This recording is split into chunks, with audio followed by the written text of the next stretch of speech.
হাই বন্ধুসকল, যোৱা 30 আগষ্টত জৱাহৰলাল নেহৰু মহাবিদ্যালয় বকুত ফ্ৰেছাৰ্ছ ডে আছিলে, ফ্ৰেছাৰ্ছ ডে পাতিছিলে আৰু তাতে কেইগৰাকীমান যুৱতীৰ ভিডিঅ' ভাইৰেল হৈছে। তাৰ পৰাই যিহেতু দেখিছে আপোনালোকে কেইগৰাকীমান যুৱতীয়ে অশ্লীল ইংগিতেৰে ডান্স কৰিছিল। তাৰ পাছত কি হ'ল সিহঁতৰ লগত আপোনালোকে ভিডিঅ'টো শেষলৈকে চাব।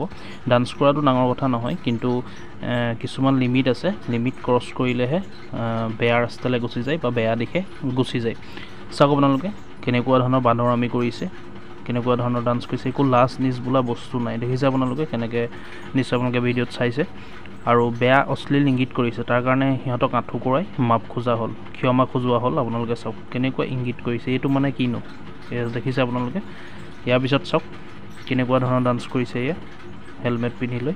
আপোনালোকে চাওক ডান্স কৰাটো ডাঙৰ কথা নহয়, কিন্তু এনেকুৱা বান্দৰামি কৰি ডান্স কৰাটোহে বেয়া কথা। তাৰপাছত কি হ'ল সিহঁতৰ লগত চাওক।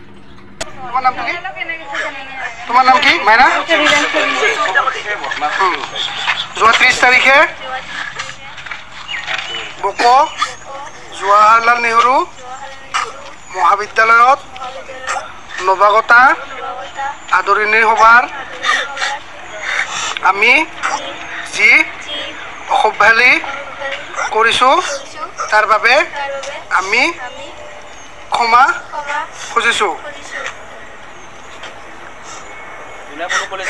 এনেধৰণৰ কাম আমি কোনো অনুষ্ঠানত দ্বিতীয়বাৰ নকৰোঁ।